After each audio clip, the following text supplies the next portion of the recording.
Have you seen that replay, buddy? All right, man, I'm done talking to you. You can't be done talking to me right here facing me. I back. Trust me, I back. Dana! 60 G's, baby! But I'm not impressed by your performance. It's normal. Come on, guys. It's normal. You'll do nothing. You'll do nothing. I'm the man of the hour, Joe. Too sweet to be sour. What you see is what you get, and what you don't is better yet. I'm the women's pick. I'm the men's regret. And if you win against Chael Sonnen, you made a bad bet. I don't have much left to say other than you have seen nothing yet.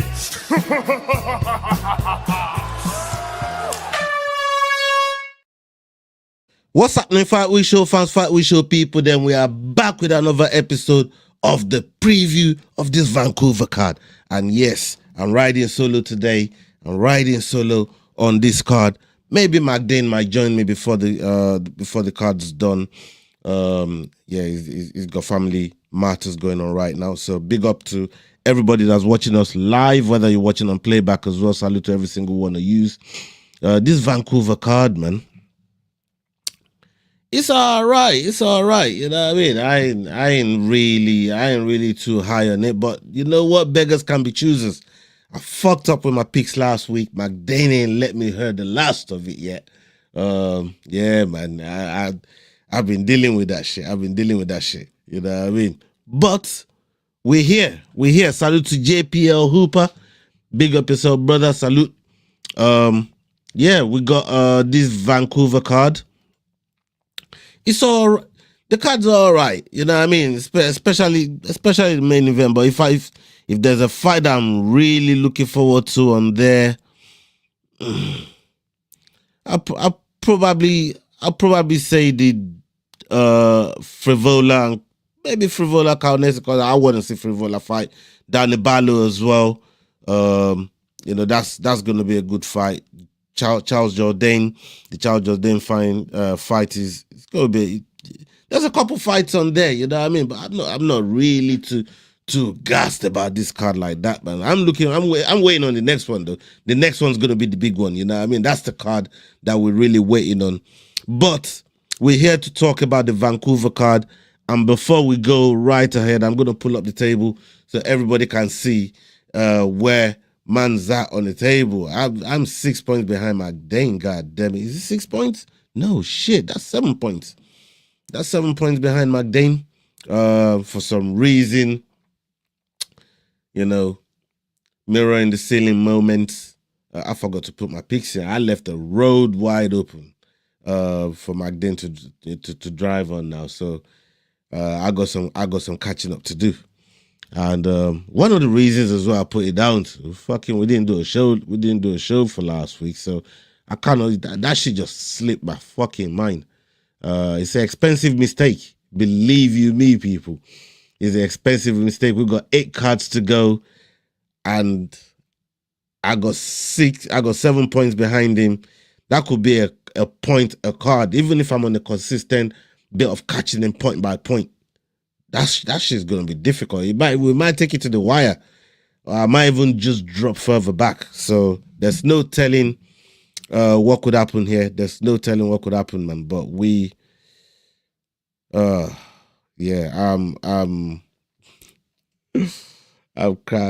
fucking worried, man. I'm worried. Big up JPL, man. Big up yourself, my bro. Salute to you, brother. Okay, let's get into the card. Let's see what we got going on here. We got Melissa Corden versus Tainara Lisboa. Tainara Lisboa coming in with a record of 7-3, and Melissa Corden coming in with a record of 6-2. This fight is happening in the bantamweight division, people, and we got Melissa fighting out of Canada and Tainara fighting out of Lisboa. Croden's coming in as a favorite here at -130, and we got Lisboa coming in as an underdog of +100. I'm going to be going with Lisboa. She's going to be my first underdog on this. I'm going to be going with Lisboa. Yeah, she's coming off a loss. to Luana Santos, and you know the tear that Luana Santos is been on. She's been on a tear. You know what I mean? But when you look at some of the other wins in the UFC that Lisboa has had, they're not bad wins. You know, you got a win against Jessica Rose Clark, but that Jessica Rose, well, she was on her way out. You know what I mean? And she got a horrible record coming in, and then she beat Ravina Oliveira. You know, on her debut, she coming in with a record of 7-1. So Lisboa can do it, but running into Luana Santos and losing, I don't think is a bad thing. The only problem that Crodin's got right now, is she got to make a debut in front of a home crowd. That's a big thing, man. You know what I mean? I think that's a big situation for Melissa Crodin to have to make a debut, you know, on home soil with the expectations that comes with it. So yeah, we'll see, but I'm going to be going with Tainara Lisboa. All right, let's move on to the next one on the docket, people. Next one on the docket, we've got Azama Bekoev versus Yusri Belgadri. Jesus Christ. That name there, yeah, I'm worried I butchered that, man. But we move on from that. Yusri coming in with a record of 8-3, and we got Azama Bekoev coming in with a record of 20-3. Azama fighting out of Russia, and we got Yusri fighting out of the Netherlands. This fight is happening in the middleweight division. The odds for this one is Azamat with -310 and Yusri with +230. And right off the back, I'm going for Azamat. I'm going to be going for Azamat to get this one done, and that's just down to experience. 20-3. You know, it's nothing to be sniffed at. On a very, very good run in the UFC. You know, he's won a couple fights coming into the UFC, and he's pulled off from LFA as well. And Yusri, you know, it's not bad coming off a Contender Series with a knockout. So you can expect some good back and forth here. But for me, I see Bekoev getting this done, man. Bekoev got some good power as well. I think Bekoev can get this done. Yeah. Okay. Let's move on to the next one on the docket. We got Stephanie Luciano versus Ravina Oliveira. Ravina Oliveira coming in with a record of 7-2, 1-0 contest, and Stephanie Luciano coming in with a record of 6-2, 1-0 contest. Stephanie Luciano fighting out of Brazil, and Oliveira also fighting out of Brazil. Both of these ladies are fighting out of Brazil, and this fight is happening in the strawweight division. The odds for Ravina is +240 coming in as the underdog, and Stephanie coming in as a favorite with -330. And I'm going to be going with I'm going to be picking the favorite here in Stephanie Luciano. Stephanie Luciano, again, another one coming off a loss to Sam Hughes. It wasn't a bad loss. You know, when you come to look at it, it wasn't a bad loss. It's coming off to Sam Hughes on a split decision loss. I don't think it's a bad loss. And Oliveira as well. You know, coming off a loss to Lisboa. This was the fighter we spoke about earlier on, and there's no reason that Stephanie Luciano shouldn't really get this done. I feel she got the more skill set and can really eke out a decision. I mean, losing by split decision is a dread one, but for that loss, she hasn't lost. You know what I mean? In her last 5 fights. So yeah, I'm going to give her a chance here to get back on the winning track, and let's see what she does on this Vancouver card against Oliveira. All right, let's move on to the next one. We got Carl Prepolek versus Drew Dober. This fight is happening in the lightweight division, people. Drew Dober coming in with a record of 27-15, and Kyle Prepolek coming in with a record of 18-8. Prepolek fighting out of Canada, and we got Drew Dober fighting out of the USA. Like I said, this fight is happening in the lightweight division. The odds for this one, Drew Dober, we got Drew Dober coming in as heavy favorite. Well, I don't want to say heavy favorite, but it's quite favorite at minus 530. And Prepolek with the odds of plus 360 in this fight. I don't know how you guys are feeling, but Drew Dober, the dread thing for Drew Dober right now is he keeps getting knocked the fuck out, man. You know what I mean? Like, how the last he's on a 3-fight skid as well. But Prepolek is a perfect candidate to get back on the winning ways for somebody like a Drew Dober. And I felt they fed Prepolek to BSD in the last fight. And the BSD made quick work of him. You know, in that fight a few months ago, 5 months ago, you know,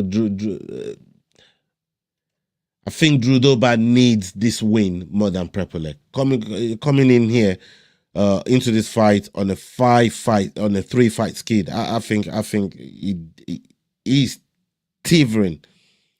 You know what I mean? He's on the verge of getting caught. If he carries on, he's on the verge of getting caught, man. So we're gonna go with Drew Dober here to try and get back on the winning track and get back in winning ways, because otherwise I think one loss here especially to somebody like a Prepolek, I think that will see Drew Dober caught. So yeah, we're gonna go on to the next one on the card. This one's gonna be a quick pick, not much analysis on here for you guys. We're gonna go the Danny Barlow versus Jordan Santos. This fight is happening in the welterweight division, and Danny Barlow coming in with a record of 9-1. Santos coming in with a record of 10-2. Santos fighting out of Brazil, and we got Danny Barlow fighting out of the USA. Danny Barlow coming in with the odds of minus 330, and we got Santos on a plus 250. This fight is happening in the middleweight division, as I said earlier on. And for me, like I said, there's not going to be much breakdown on this. I'm going Danny Barlow. I think Danny Barlow goes in there, sparks him out. This ain't going to be much of too much going back and forth. I think Danny Barlow, and Danny Barlow's moved up as well. He's moved up from 170. He was fighting at 170. But yeah, he's moved up to 185 for this fight. And I think it'll suit him. He's got the frame for it. He's definitely got the power that I think is big enough to translate into the middleweight division. So yeah, I'm gonna be going with Danny Barlow on this one to spark out Jordan Santos. All right, let's go on to the next one on the card. We got Bruno Silva versus Hyun-Sung Park. Hyun-Sung Park coming in with a record of 10-1, and Bruno Silva with a record of 14-7. 2-0 contest. This fight is happening in the flyweight division, and we got Park fighting out of South Korea and Bruno Silva fighting out of Brazil. Bruno Silva coming in with the odds of plus 200, which makes him the underdog, and we got Park here as a favorite at minus 260. Again, Park for me, some of the work that you see him do on the road to UFC, he's done some good work, but obviously he's coming off a loss to Taira, and Taira is no schmuck. But Park, I feel, is capable of choking any fighter out, knocking any of these fighters out, man. He's got the power. I want to for flyweight. He definitely got power, man. He's one of the flyweights that I really give respect to when it comes to power. and delivering it. So for me, I'm gonna go with Park on this one. Let's get onto the next one. We got Charles Air Jordan versus David Grant. Charles Air Jordan coming in with a record of 16-8, 1 no contest, and David Grant with a record of 15-7. This fight is happening in the bantamweight division. Jordan has come down from a 45. We know Jordan used to compete at 45, but he's going to be competing here as a bantamweight, and that's one of the scariest part of this. But I'm going to finish the tail of the tape. We got David Grant fighting out of the United Kingdom, and Charles Jordan fighting out of Canada. Jordan coming in as a favorite here at -180, and David Grant with underdog of +140. I'm going to be picking David Grant here. For me, I think the odds showed a little respect. They showed a little respect, but we got to think Jordan cutting down to 135. How much of a bad cut is it going to be for him? He's going to be fighting in front of the home crowd as well. He's going to be fighting in front of the home crowd as well. So you got to look at it as that. You got to look at it as that. It's a lot of pressure. Plus, he's going to be cutting a lot of weight. He's going to be cutting a lot of weight to come down to 135. That's 10 pounds. That's 10 pounds. I don't know how that's going to translate for Jordan. We're going to see, but I think David Grant on his day could fight a lot of these bantamweights. So and Jordan not really being a bantamweight. I don't know how he's going to feel coming in into the cage as a at 135, considering he's fought at 145 for quite extended period of time. So we'll see. But I'm going with David Grant. That's going to be my second underdog of the night. And we go to the next one on the docket. We go to Carl Nelson versus Matt Frivola. Matt Frivola coming in with a record of 11-5, 1 no contest, and Carl Nelson with a record of 16-6. Nelson fighting out of Canada, and we got Matt Frivola fighting out of the USA. This fight is happening in the lightweight division. We got Frivola coming in as a favorite, and Carl Nelson coming in as an underdog here. I'm going to be going with Steamroller Frivola on this one here. I know he's coming off a skid as well, just kind of like Drew Dober. And funnily enough, he's one of the guys that knocked off Drew Dober as well, man. You know what I mean? But he's coming off a 2-fight skid. One against Benoit Saint-Denis and Fares Zion. And if you look at the trajectory of those guys, it's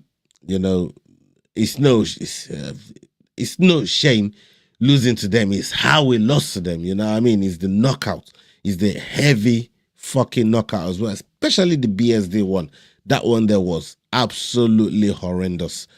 So but I want to see him coming back to winning ways now, and let's hope he gets it done. So I'm going to be going with Frivola on this one, and we go on to the next one. We go to Cody Gibson versus Oriki Leng. Cody Gibson coming in with a record of 21-11, and Oriki Leng coming in with a record of 25-12. Oriki Leng fighting out of China, and we got Cody Gibson fighting out of the USA. Cody Gibson coming in as a favorite here at -160, and we got Oriki Leng coming in coming in as an underdog at +130. This fight is happening in the bantamweight division as well. Right off the back, I'm going to be going with Cody Gibson. And I'll tell you why.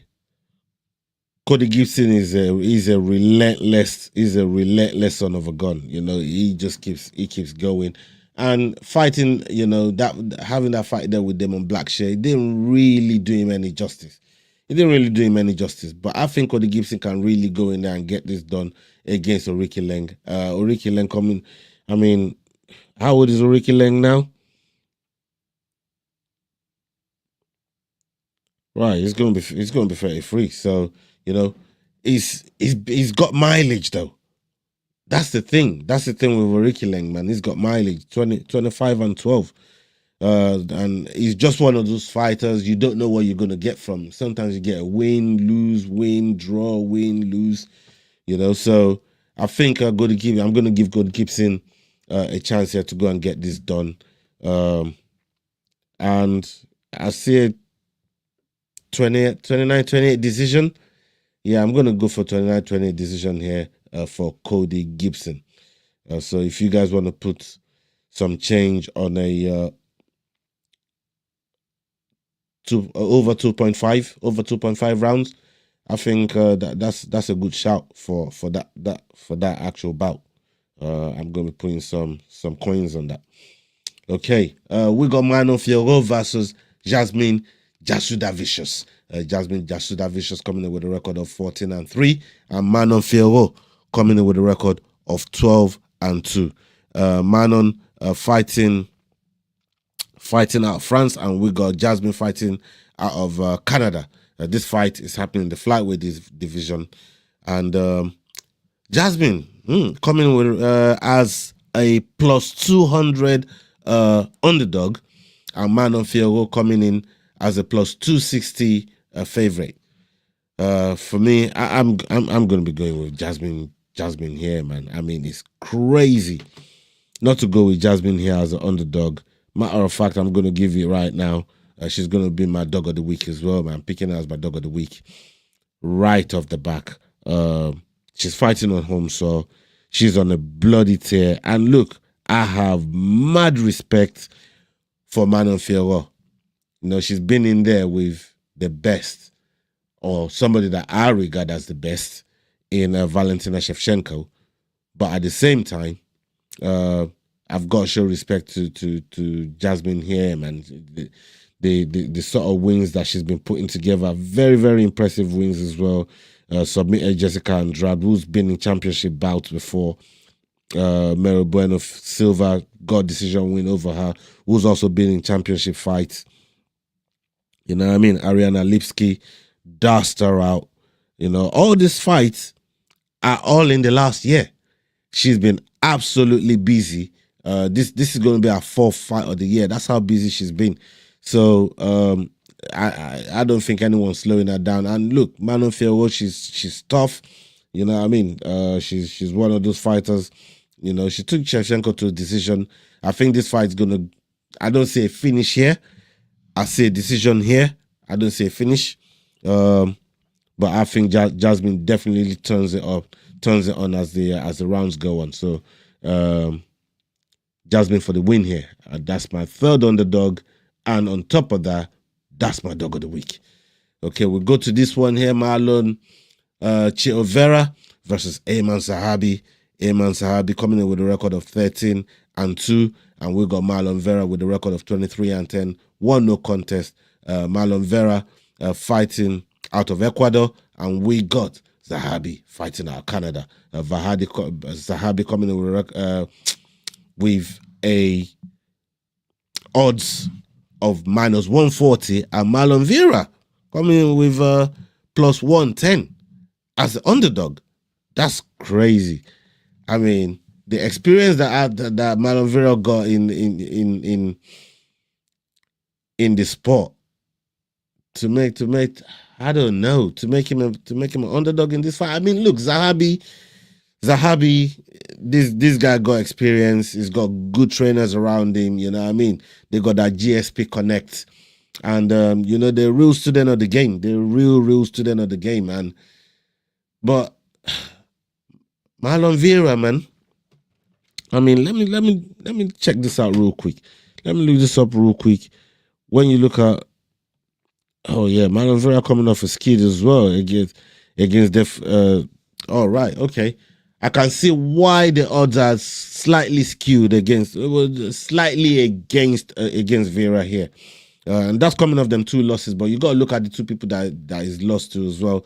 These are championship level fighters, as far as I'm concerned, and Sean O'Malley and Davison Figueiredo. So, you know, coming as an underdog against Zahabi is a bit mad still, but I hear it. But I'm going to be going with Chito Vera here though. I'm picking Chito Vera for this fight. Okay, we'll go to the next one, which is the co-main of the evening. We got Kevin Holland versus Mike Mallow. Kevin Holland coming in with a record of 28 and 14, and Mike Mallow with a record of 12-2, 1-0 contest. This fight is happening in the welterweight division. We got Mike Mallow fighting out of Canada and Kevin Holland fighting out of the USA. Kevin Holland coming in as a big favorite. Not big favorite, but favorite nonetheless, as -100, and Mike Mallow at -130. This is more of a pick'ems, really. You know what I mean? He's just leaning a little bit more towards Kevin Holland. And this fight's happening in the welterweight division. I'm going with Kevin Holland on this one. Again, it's another one that's been doing his thing, you know. But then again, Mike Mallow is fighting on home soil. You know what? I like Mike Mallow as well. You know, I like what he's been doing. This is one I've definitely gone back and forth on. Definitely got back and forth on this one. He's you know, he's coming off wins against Trevon Giles and Charles Ratke. But are those guys, have they seen the likes of the people that Kevin Holland is seeing and been in there with? That's the problem. But then there's that home ground, that home soil advantage for Mike Mallow. You know what? Let's go with Mike Mallow. Why not? I'm going to go with Mike Mallow on this one. Taking another underdog. Okay. And we go for the main event of the evening. We got Rhaenyra Derrida versus Brendan Allen. Brendan Allen coming in with a record of 25-7, and RDR with a record of 21-2. RDR fighting out of the Netherlands, and we got Brendan Allen is fighting out the USA. This fight is happening in the middleweight division. And for me, for my money, give me RDR. I like Brendan Allen's. I think Brendan Allen is a good fighter, but sometimes his IQ fucks with me, bro. His IQ fucks with me. I don't know with some of the decisions that he makes, but there's no one in that division that RDR cannot sub. I'm going to put that out there. There's no one that I don't think that RDR can sub, but it's some of the decisions it makes in between trying to make that happen. And that's why I question, Brendan Allen in this fight. And RDR is one of those guys that can pull off a submission too and can fuck you up with, so he's got some serious Muay Thai. You know what I mean? He can get you with one of those. So it's going to be an interesting fight for sure. And I'm sure my guys, my compatriots, and all the guys on this table right here are going to be putting their picks in for Leroy. Salute to everybody that got locked in with me, whether you're watching on live or on playback. Salute to every single one of you. We're going to be back with Dust Up Shakedown next week with Black Panther. Black Panther is going to be joining us next week for Dust Up Shakedown. And we're going to break down some topics. We're going to hear what he got going on. And Gift Day Walker, who's been on this show recently as well. He's going to be competing in the UAE this weekend as well. So keep an eye out. We're going to have him back to come give us some reactions from that UAE card. And our boy Kraken is in PFL right now. So all the guys are moving around. A few of them are indispensed. Some with work, some with travel. Olin, salute to Olin, is out there doing something for Miss Mary. So big up to Olin as he prepared to make his trip to the south to go see my boy Basement Jacks and S-Dogs MMA as well. So yeah, man, big up to all those guys, man. Salute to all those guys. Big up on yourself, people. I'm going to sign out right now and up onto the next video. Hasta la vista. Salute. We're out. Love. Hey guys, this is John Anik from the UFC. You're watching the Fight Week Show. Please subscribe. Not now, but right now. Subscribe to the Fight Week Show. We'll see you guys on the road soon.